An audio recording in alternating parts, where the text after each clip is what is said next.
ഈ ഒരു വീഡിയോയിൽ നമ്മൾ നമ്മുടെ മൈത്രേൻ്റെ ഒരു ഇൻ്റർവ്യൂ ആണ് ഒന്ന് റിയാക്ട് ചെയ്യുന്നത്. ഒരുപാട് ആളുകൾ കണ്ടിട്ടുണ്ടാകും. വളരെ രസകരമാണ്. കാരണം അദ്ദേഹത്തിൻ്റെ ഇൻ്റർവ്യൂകൾ പൊതുവേ നമുക്കറിയാം, അതിന് ഒരു പൊതുവായൊരു രീതിയുണ്ട്. മൂപ്പരിങ്ങനെ ഒരു രാജാവിനെ പോലെ ഇങ്ങനെ ഇരിക്കും. താഴെയുള്ള അടിയാന്മാരായ ആളുകൾ അതിങ്ങനെ ചോദിച്ചറിയും. അപ്പോൾ അദ്ദേഹം കുറച്ച് മറുപടികൾ പറയും. ഓ ശരി എന്ന് പറയും. ആണോ എന്ന് ചോദിക്കും. അപ്പോൾ അടുത്ത ചോദ്യം ചോദിക്കും. അങ്ങനെയാണ് പോകാറുള്ളത്. പക്ഷേ അതിനോട് വിരുദ്ധമായിട്ട് കുറച്ച് സാധനങ്ങൾ മാത്രമാണ് വന്നിട്ടുള്ളത്. അവിടെയൊക്കെ മൂപ്പര് പൊട്ടിത്തെറിച്ചിട്ടുണ്ട്. അങ്ങനെയുള്ള കുറച്ചുകൂടിയൊക്കെ ഒരു എക്സ്പ്ലിസിറ്റ്ലി അദ്ദേഹത്തിൻ്റെ ഒരു പിന്നെ എന്താ പറയുക നിലപാടുകൾ എന്താണ് എന്നും ഇത്തരം ചോദ്യങ്ങളോടുള്ള ഒരു സമീപനം എന്താണ് എന്നും മനസ്സിലാക്കാൻ പറ്റുന്ന ഒരു റീലാണ് നമുക്കിന്ന് റിയാക്ട് ചെയ്യാനുള്ളത്. ഉടക്ക് പറഞ്ഞ് അത് അങ്ങനെ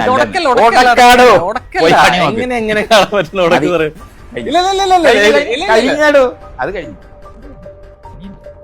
കോടികളും സമ്പാദ്യം ഉണ്ടായിട്ടും ഒരു ഭാര്യ മാത്രമുള്ളെങ്കിൽ അംബാനി കോന്തനാന്ന് പറയാൻ പറ്റില്ല. അതെങ്ങനെയാണ് പറയാൻ പറ്റുക? അപ്പോൾ ആ ഒരു ആർഗ്യുമെന്റ് ചിലപ്പോൾ ആളുകൾക്ക് പൂർണ്ണമായിട്ട് അറിഞ്ഞുകൊള്ളുന്നില്ല. അദ്ദേഹത്തിന്റെ ഒരു ആർഗ്യുമെന്റ് എന്താ വെച്ചാൽ അംബാനിയെ കുറിച്ചുള്ള വളരെ താത്വികമായ അവലോകനാണ്. അംബാനി കോടികൾ സമ്പാദിച്ചിട്ടുണ്ട്, എന്നിട്ട് അംബാനിക്ക് എന്തേ ഉള്ളൂ? ഒറ്റ ഭാര്യ, ഒറ്റ പെണ്ണ് മാത്രമേ അദ്ദേഹത്തിന് അനുഭവിക്കാൻ സാധിച്ചിട്ടുള്ളൂ. എന്നുവെച്ചാൽ അതുകൊണ്ട് അംബാനി ഒരു കോന്തനാണ്. ഇതാണ് ആർഗ്യുമെന്റ് എന്ന് പറയുന്നത്. കാരണം എന്താ വെച്ചാൽ അദ്ദേഹം പറയുന്നത് ഇത്രയൊക്കെ സമ്പാദിച്ചിട്ടുണ്ട് കേട്ടോ, ഒരു പെണ്ണിനല്ല അനുഭവിക്കാൻ പറ്റുന്നുള്ളൂ. അത് മൂപ്പരെ സംബന്ധിച്ച് ജീവിതത്തിലെ വിജയം എന്ന് പറഞ്ഞാൽ അത് എത്രത്തോളം കൂടുതൽ പെണ്ണുങ്ങളിലേക്ക് നമ്മൾ എത്തുന്നു, സ്ത്രീകളിലേക്ക് എത്തുന്നു. അത് ഇത് ഞാൻ പറയുന്നത് വെച്ചാൽ നമ്മൾ അദ്ദേഹത്തെ പരിഹസിക്കുക അല്ലെങ്കിൽ അത്തരത്തിലുള്ളൊരു ഇത് എന്നുള്ളതിനപ്പുറത്ത് അദ്ദേഹത്തിന്റെ വാദത്തിൽ അല്ലെങ്കിൽ അദ്ദേഹത്തിന്റെ ഒരു യുക്തിവാദം അല്ലെങ്കിൽ നിരീശ്വരവാദ ചിന്തയിൽ അദ്ദേഹം ആത്മാർത്ഥതയുള്ള ആളാണ്. നമ്മൾ പൊതുവെ പറയും ഈമാനുള്ള എത്തീസ്റ്റ് നമ്മൾ പറയുന്ന ആ നിലക്കാണ്. കാരണം എന്താ വെച്ചാൽ ഇവര് പിന്നെ ഒരു യുക്തിയുഗം മാസികയിൽ അവർ കൃത്യമായിട്ട് എഴുതിയിട്ടുണ്ട്. ഒരു മനുഷ്യനെ സംബന്ധിച്ചിടത്തോളം പരിണാമപരമായി അവന്റെ ദൗത്യം എന്താണ്? തന്റെ ജനിതക പദാർത്ഥം പരമാവധി സ്ത്രീകളിലേക്ക് പുരുഷൻ വിജയിക്കുന്ന അപ്പോഴാണ് തന്റെ ബീജം എത്രത്തോളം സ്ത്രീകളിലേക്ക് എത്തുന്നുവോ അപ്പോഴാണ് പുരുഷന്റെ വിജയത്തിന്റെ ഒരു ഗ്രാഫ് മുകളിലേക്ക് പോകുന്നത്. എന്നിട്ട് അവർ പറഞ്ഞിട്ടുണ്ട് അതുകൊണ്ട് തന്നെ ഒരു പുരുഷന് തന്റെ മുമ്പിൽ വരുന്ന ഓരോ സ്ത്രീയും ഒരു സാധ്യതയാണ്, ഒരു പുതിയ സാധ്യതയാണ്. അപ്പം ഒരു യുക്തിവാദിയെ സംബന്ധിച്ചിടത്തോളം, ഒരു നിരീശ്വരവാദിയെ സംബന്ധിച്ചിടത്തോളം അദ്ദേഹത്തെ നമ്മൾ പരിഹസിക്കുക എന്നുള്ളതിനപ്പുറത്ത് അദ്ദേഹം പറഞ്ഞത് അദ്ദേഹത്തിന്റെ ആദർശമാണ്. ആത്മാർത്ഥമായിട്ടുള്ള ഒരു നിരീശ്വരവാദിയായിട്ടാണ് മൈത്രേയൻ ജീവിക്കുന്നത്. അദ്ദേഹം പഠിച്ച ഒരു ലോകത്തെ നോക്കിക്കാണക്ക് ശരിക്കും മറ്റേ ലൈംഗികമായ ഒരു ലോകവീക്ഷണാണ്. കാരണം ലോകത്ത് നോക്കുമ്പോൾ കുറെ പണമുള്ള ആളുകളുണ്ട്, കുറെ റിസർച്ച് നടത്തിയ ആളുകളുണ്ട്, നോബൽ സമ്മാനം കിട്ടിയ ആളുകളുണ്ട്, മൊത്തം എന്തുകളാണ്. അതുപോലെ ചാരിറ്റി ചെയ്ത ആളുകളുണ്ട്, ബാക്കിയുള്ള സഹായിക്കുന്ന ആളുകളുണ്ട്. ഇതൊന്നും ജീവിതത്തിൽ വിജയമല്ല, ഇതൊക്കെ മണ്ടന്മാരാണ്. കാരണം അവർ എന്തിനീ സമയം വേസ്റ്റ് ചെയ്യണ്? ആ സമയത്ത് പുതിയൊരു സാധ്യതയിലേക്ക് പോവാം, പുതിയൊരു സ്ത്രീയെ കണ്ടെത്താന്നുള്ളതാണ്. അപ്പോൾ ആ ഒരു നിരീശ്വരവാദ ലോകവീക്ഷണം, അതായത് ഭൗതികവാദ ലോകവീക്ഷണ പ്രകാരം ഓരോ സ്ത്രീയും പുതിയ സാധ്യതയാണ്. ഒരു സ്ത്രീയെ കാണുമ്പോൾ ഒരു പുതിയ സാധ്യതയാണ്. നമ്മളെ ശുക്കൂർക്ക പറഞ്ഞ ഒരു സ്ത്രീ ഇങ്ങനെ പോകുമ്പോൾ അതാത് ഒരു സാധ്യത പോകുന്നു. ഇതാണ് ഒരു നിരീശ്വരവാദിയുടെ ഒരു ചിന്ത എന്ന് പറയുന്നത്.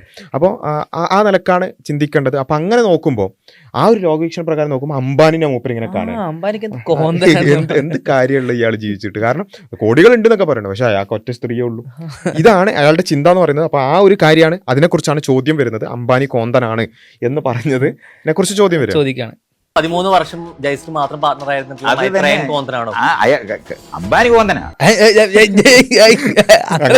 അങ്ങനെ ചോദിക്കരുത്. അപ്പോൾ ചോദിച്ചെന്താ വെച്ചാല് കുറെ കാലം ഇയാളും ഇദ്ദേഹത്തിന്റെ പാർട്ട്ണറും ഒരുമിച്ച് 13 വർഷത്തോളം ഒരുമിച്ചാണ് ജീവിച്ചത്. ആ സമയത്ത് വേറെ പങ്കാളികൾ ഇയാൾക്കുണ്ടായിരുന്നില്ല എന്നാണ് ഇയാള് മറ്റേ ജനകീയ കോടതിയിലടക്കം പറഞ്ഞത്. അപ്പൊ നിങ്ങൾ ആ 13 കൊല്ലം കോന്തനായിരുന്നോ എന്നാണ് ചോദിച്ചത്. പക്ഷെ ആ ചോദ്യം ഔട്ട് ഓഫ് സിലബസ് ആയി പോയി. അതിന് മറുപടി അംബാനി കോന്തനാണ്, നമുക്ക് അറിയുള്ളൂ അംബാനി കോന്തനാണെന്നുള്ളത്. അത് സ്വന്തം ജീവിതത്തിലേക്ക് പോലും നോക്കാതെയാണ് ഇത്തരം താത്വികമായിട്ടുള്ള സാധനങ്ങൾ ഉണ്ടാക്കുന്നത് എന്നുള്ളതാണ് കോമഡി. 13 വർഷം ജയശ്രീ മാത്രമായിട്ട് ഇഷ്ടവും പ്രണയവും ലൈംഗികവും സ്വയം സമ്മതിക്കേണ്ടി വരുമോ? തനിക്കുള്ള അറിവുകളെല്ലാം അതിനകത്തോട്ട് പറ.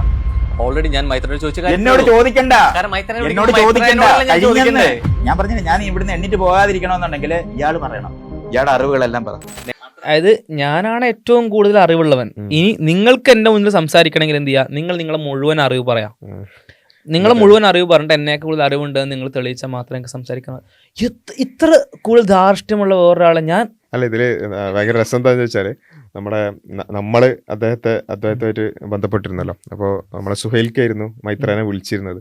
മൈത്രേനെ വിളിച്ച് നമ്മൾ സ്വാഭാവികമായിട്ടും നമ്മൾ സ്വാഭാവികമായിട്ടും സുഹേൽക്കായിരുന്നു മൈത്രേനെ വിളിച്ചിരുന്നത്. അപ്പോൾ നമ്മൾ സ്വാഭാവികമായിട്ടും ഒരു മൈത്രേൻ എന്ന് പറഞ്ഞാൽ നമ്മുടെ ആദർശപരമായി നമ്മളോട് വിയോജിക്കുന്ന ഒരാളാണ്. പൊളിറ്റിക്കലി അദ്ദേഹത്തിൻ്റെ സ്റ്റാൻഡുകളോട് പല യോജിപ്പുകളുണ്ടെങ്കിലും ആദർശപരമായി അദ്ദേഹം വളരെ അപകടകരമായിട്ടുള്ളൊരു കാര്യമാണ് സൊസൈറ്റിയിലേക്ക് കൊണ്ടുവരുന്നത് എന്നുള്ളതാണ് നമ്മൾ മനസ്സിലാക്കുന്നത്.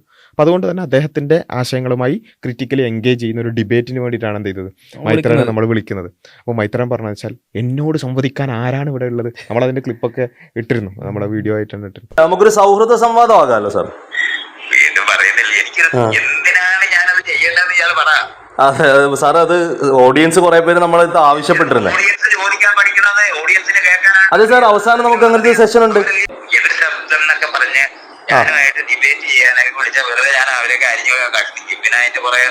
അതെ അത് അറിയാം സാർ, അറിയാം ഞാൻ കണ്ടിട്ടുള്ളതാണ് സാറിന്റെ ഡിബേറ്റ്സ് എല്ലാം ഞാൻ കണ്ടിട്ടുള്ളതാണ്. അതെ അതെ ശരിയാണ് കൊച്ചിയിലല്ലേ സാറേ. എന്നോട് സംവദിക്കാൻ ആരാണ് ഇവിടെ ഉള്ളത്, എന്നോട് സംവദിക്കാനൊന്നും സംവാദമൊന്നും ഇല്ല, നിങ്ങളോട് ചോദിക്കുക അറിയുക, എന്നോട് ചോദിക്കാനുണ്ടെങ്കിൽ വാ എന്നാണ് പറഞ്ഞത്. അപ്പോൾ പിന്നെ സംവാദം എന്ന് പറഞ്ഞാൽ സംഭവമേ ഇല്ല. അതെന്ന് വെച്ചാൽ നേരിട്ട് അങ്ങോട്ടും ഇങ്ങോട്ടും അങ്ങനെയാണ് നമ്മൾ എന്ത് ചെയ്യുന്നത്.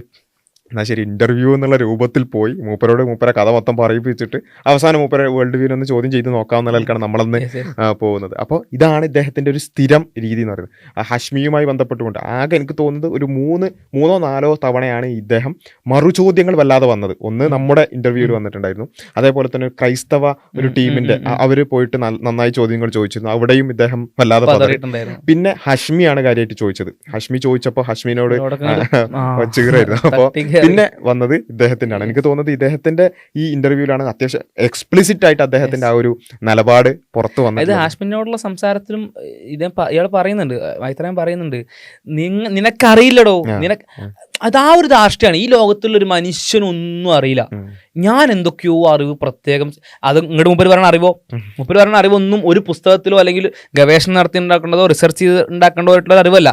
കുറെ നേരം ഇങ്ങനെ ആലോചിച്ചുണ്ടാക്കുന്ന കുറെ ഫിലോസഫികളുണ്ട്. ഇതാണ് ഇപ്പോൾ അറിവ്. മാത്രമല്ല ആ അറിവ് എന്നുള്ള രൂപത്തിൽ ഇപ്പോൾ നമ്മൾ പൊതുവെ ഒരു ആധുനികമായ അറിവുകളായിട്ട് ഏറ്റവും കൂടുതലായിട്ട് എടുക്കുന്നത് പിയർ റിവ്യൂഡ് ആയിട്ടുള്ള സ്റ്റഡീസ് ആണ്. രാഹുൽ ഈശ്വർ അതുമായിട്ട് പോയി എന്നിട്ട് പറഞ്ഞു, ഞാൻ എൻ്റെ അതായത് വിവാഹവുമായി ബന്ധപ്പെട്ടുകൊണ്ടുള്ള എൻ്റെ നിലപാടുകളെ സാധൂകരിക്കുന്ന 10ഓളം റിസർച്ച് പേപ്പറായിട്ടാണ് ഞാൻ വന്നിട്ടുള്ളത്. നിങ്ങൾക്ക് എന്താണുള്ളത് എന്ന് നിങ്ങൾക്ക് അതുമായിട്ട് ബന്ധപ്പെട്ട് നിങ്ങളുടെ കയ്യിൽ എന്ത് റിസർച്ചാണുള്ളത്? അതൊന്നുമില്ല, അതൊക്കെ ഒന്ന് നീ വെറുതെ നിന്റെ വാദത്തിന് വേണ്ടി കൊണ്ടുവരുന്നതാണ്, എനിക്ക് അങ്ങനെ റിസർച്ച് പേപ്പറുകളൊന്നുമില്ല. ഒരു പഠനം ഉദ്ധരിക്കുന്നതോ പുസ്തകങ്ങൾ ഉദ്ധരിക്കുന്നതോ എഴുത്തുകാർ ഉദ്ധരിക്കുന്നതോ ഗവേഷകർ ഉദ്ധരിക്കുന്നതോ നമുക്ക് കാണാൻ കഴിയില്ല. ഇതിന് താഴത്തെ കുറെ ആൾക്കാരെ കമന്റ് ചെയ്യും, അതാണ് കോമഡി. അവർ ഓരോന്തോ ഭൗതിക നിലവാരം കൂടിയ ആൾക്കാരെന്നുള്ളതാണ്. അവർ കമന്റ് ചെയ്യും, ഇയാൾ പറയുന്നത് മനസ്സിലാക്കണമെങ്കിൽ ഇനി ഒരു 10 കൊല്ലം നൂറ്റാണ്ടിന്റെ അപ്പുറത്ത് ടൈം ട്രാവൽ ചെയ്തിട്ടുള്ള കുറെ ഫാൻസ് ഉണ്ട്. ഇവര് കുറച്ച് 10 കൊല്ലം കഴിഞ്ഞ് വന്ന ആൾക്കാരാണെന്നാണ് ഗുണം. അതായത് നിങ്ങൾ ശരിക്കും ആലോചിക്കുക, മൂപ്പര് ആർഗ്യുമെന്റ് എടുക്കുക, എന്താ മൂപ്പര് പറയണത്. മൂപ്പർ ഇങ്ങനെ ഇരുന്ന് കുറേ നേരം ഇങ്ങനെ ആലോചിച്ചിട്ടുള്ള ഫിലോസഫികളാണ് പറയുന്നത്. ഫിലോസഫികൾ നമ്മൾ പൂർണ്ണമായിട്ട് എതിർക്കല്ല. ഈ ഫിലോസഫികൾക്ക് എതിരെ കൊണ്ടുവരുന്ന എത്രയോ വർഷം ഗവേഷണം നടത്തി കൊണ്ടുവരുന്ന പഠനങ്ങളെ പോലും അംഗീകരിക്കാത്തൊരു മനുഷ്യൻ, അപ്പുറത്തുനിന്നൊരു മറുചോദ്യം വന്ന് ഉത്തരം മുട്ടിക്കഴിഞ്ഞാൽ മറുചോദ്യം ചോദിച്ചവനോട് എഴുന്നേറ്റ് പോകാൻ പറയുന്ന മനുഷ്യൻ, എനിക്ക് മാത്രമേ അറിവുള്ളൂ എന്ന് പറയുന്ന മനുഷ്യൻ, നിങ്ങൾ കേൾക്കുകയും ചോദിച്ചറിയുകയും മാത്രമേ ചെയ്യാൻ പാടുള്ളൂ എന്ന് പറയുന്ന മനുഷ്യൻ, നിങ്ങൾ എങ്ങനെയാണ് ഈ മനുഷ്യനെ 20 കൊല്ലം 30 കൊല്ലം അപ്പുറത്തേക്ക് കൊണ്ടുപോയിരിക്കുന്നത്? ഇത് 20 അല്ല, ഒരു 200 കൊല്ലം പിന്നോട്ടാണ് കൊണ്ടുവരുന്നത്. അപ്പോൾ ഇതെന്താ വെച്ചാൽ ഇപ്പം ഭയങ്കരമായി ജനാധിപത്യം എന്നൊക്കെ പറയുന്നുണ്ടല്ലോ. ഈ ജനാധിപത്യം എന്നൊക്കെ പറഞ്ഞാൽ എന്താണ്? ഇയാൾ പൊതുവെ പറയും എന്ത്, രാജാവിന്റെ കാലത്തെ കഥ ശരിക്കും ആപ്റ്റാന്ന് ഇയാൾക്കാണ്. കാരണം ശരിക്കും ഒരു രാജാവ് എങ്ങനെ സംസാരിക്കുന്നു അങ്ങനെ സംസാരിക്കണം. രാജാവ് ഇങ്ങനെ മുന്നിലിരിക്കുന്ന പ്രജകളോട് മിണ്ടാതിരിക്കോടെ, ഞാൻ പറയുന്നത് കേൾക്ക്, എന്നോട് ചോദിക്ക്, എന്നോട് തർക്കിക്കാൻ വരാൻ നീ ആരാ, എന്നോട് സംവദിക്കാൻ വരാൻ നീ ആരാ, നിനക്ക് എന്തറിയാം? അത് ആരെ ചോദ്യമാണ്? രാജാവിന്റെ ചോദ്യമാണ്. ജനാധിപത്യ സംസ്കാരത്തിലോ അല്ലെങ്കിൽ പരസ്പരം അറിവുകൾ അങ്ങോട്ടും ഇങ്ങോട്ടും കൈമാറുന്ന ആളുകളുടെ സംസ്കാരത്തിലുള്ള സാധനമല്ല.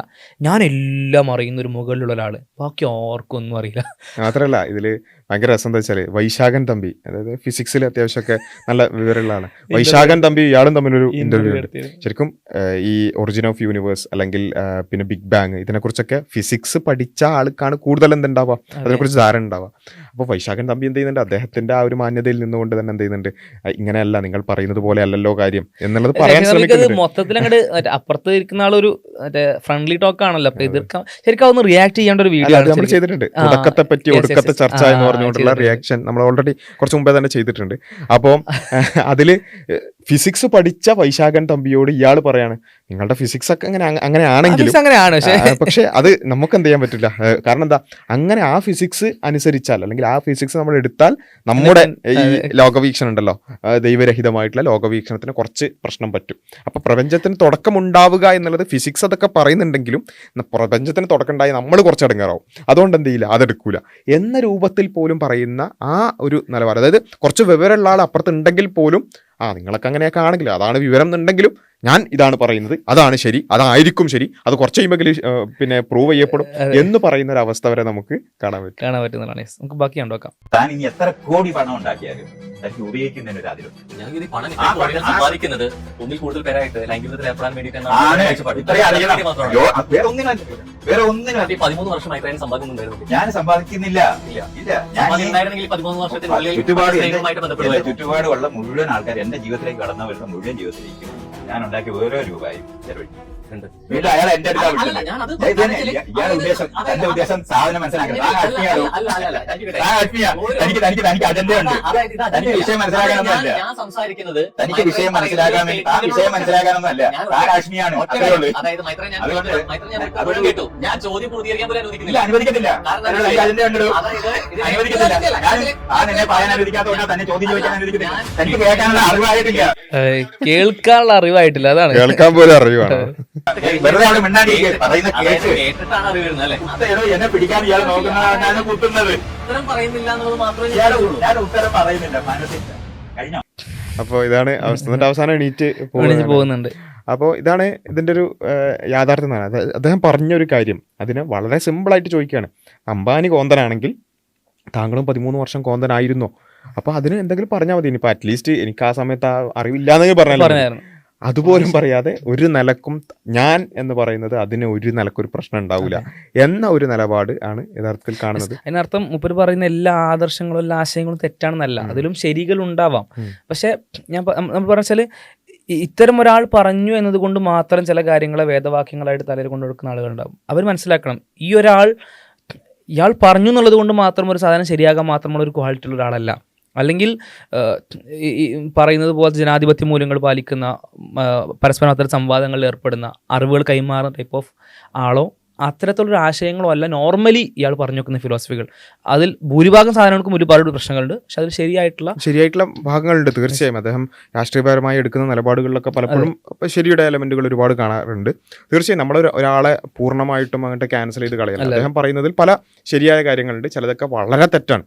അപ്പം നമ്മൾ എന്തുകൊണ്ട് ഇതിനെ ഇത്തരത്തിലുള്ള കാര്യങ്ങൾ എക്സ്പോസ് ചെയ്യുന്നു എന്ന് ചോദിച്ചാൽ, ഇത് പല ആളുകൾ, പ്രത്യേകിച്ച് ഒരു പുതിയ തലമുറയിലുള്ള ആളുകൾ ഇതിങ്ങനെ കേൾക്കുമ്പോൾ, കാരണം പൊതുവെ പിന്നെ അവർക്ക് കേട്ടു പരിചയമില്ലാത്ത കുറച്ചുകൂടി വ്യത്യസ്തത എന്ന് പറയുന്നത് എല്ലാവർക്കും ഭയങ്കര ഇഷ്ടമുള്ള ഒരു കാര്യമാണ്. അപ്പോൾ ആ വ്യത്യസ്തമായിട്ടുള്ള ഒരു നിലപാട് എന്നുള്ള നിലക്ക് മാത്രം ആ ഒരു എലമെന്റ് കൊണ്ട് മാത്രം ഇദ്ദേഹത്തിൻ്റെ ഇത്തരത്തിലുള്ള ചില കാര്യങ്ങൾ, ഒരു ധാർമ്മികതയുമായി ബന്ധപ്പെട്ടുകൊണ്ടടക്കമുള്ള അദ്ദേഹത്തിൻ്റെ ചില വ്യൂ പോയിന്റുകൾ, അത് സൊസൈറ്റിയെ വലിയ രൂപത്തിൽ പ്രശ്നമുണ്ടാക്കുന്ന ഒരു കാര്യം. ഇപ്പോൾ MDMA ലീഗലൈസ് ചെയ്യണം, അതുപോലെ തന്നെ ഇതിൽ അടക്കം പറയുന്നുണ്ട്. അതുപോലെ തന്നെ കഞ്ചാവുമായി ബന്ധപ്പെട്ടുകൊണ്ട് കഞ്ചാവ് അടിച്ച് മരിക്കലാണ് ഏറ്റവും നല്ല മരണം.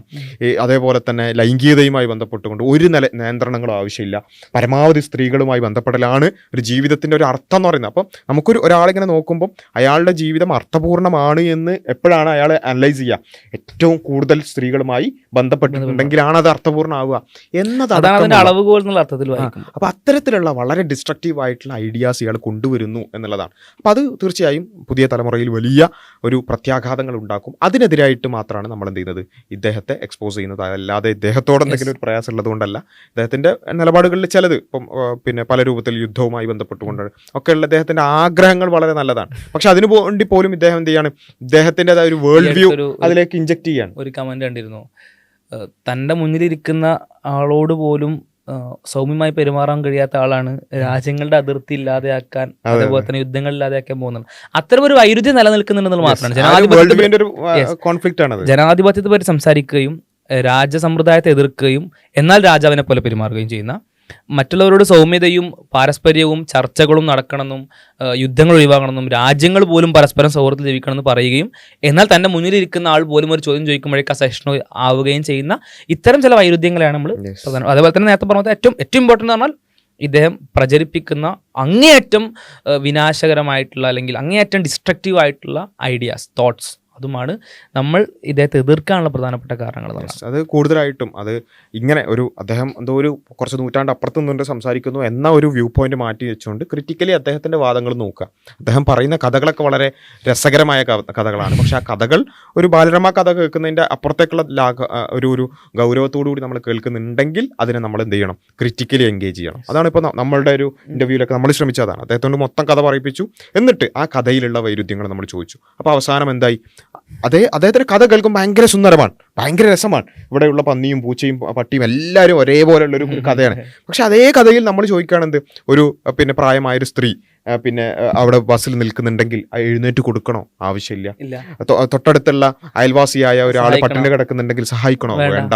ഇങ്ങനെ പറയുന്ന, അതേപോലെ തന്നെ കഞ്ചാവ് പ്രശ്നമുണ്ടോ? ഇല്ല എന്ന് പറയുന്ന, അത് നമ്മൾ പറയിപ്പിക്കേണ്ടി വരുന്ന എങ്ങനെയാണ് ഈ കഥ മൊത്തം കഥക്കുള്ളിലെ സബ് ക്വസ്റ്റ്യനിലാണ് ഈ അപകടകരമായ ഉത്തരങ്ങൾ വരിക. അപ്പോൾ അത് ആ നിലക്ക് പിന്നെ എന്ത് ചെയ്യുക, കുറച്ചുകൂടി ക്രിറ്റിക്കലി എൻഗേജ് ചെയ്യാൻ കൂടി ശ്രമിക്കണം എന്നുള്ളതാണ് എല്ലാവരോടും പറയാനുള്ളത്. അപ്പോൾ അത്തരത്തിലുള്ള ഒരുപാട് കാര്യങ്ങൾ നമ്മുടെ ചാനലിലൊക്കെ കൂടുതൽ ഒരുപാട് റിയാക്ഷൻസ് ചെയ്തിട്ടുണ്ട്. നേരത്തെ പറഞ്ഞ പോലെ വൈശാഖൻ നമ്പിയായിട്ടുള്ള വീഡിയോക്ക് അതിൻ്റെ റിയാക്ഷൻ ചെയ്തിട്ടുണ്ട്. അദ്ദേഹമായിട്ട് നേരിട്ട് നമ്മൾ പിന്നെ എന്ത് ചെയ്തിട്ടുണ്ട്, സംവാദമല്ല ഇൻ്റർവ്യൂ, സംവാദം മൂപ്പര് പറ്റൂലല്ലോ, അപ്പോൾ ഇൻ്റർവ്യൂ ചെയ്തിട്ടുണ്ട്. അതൊക്കെ കാണാനും കേൾക്കാനും കൂടുതൽ അറിയാനും ശ്രമിക്കുക എന്ന് മാത്രമാണ് പറയാനുള്ളത്. ഇൻഷാ അല്ലാഹ് കൂടുതൽ കാര്യങ്ങൾ അടുത്ത വീഡിയോകളിൽ ഡിസ്കസ് ചെയ്യാം. അസ്സലാമു അലൈക്കും വറഹ്മത്തുള്ളാഹി.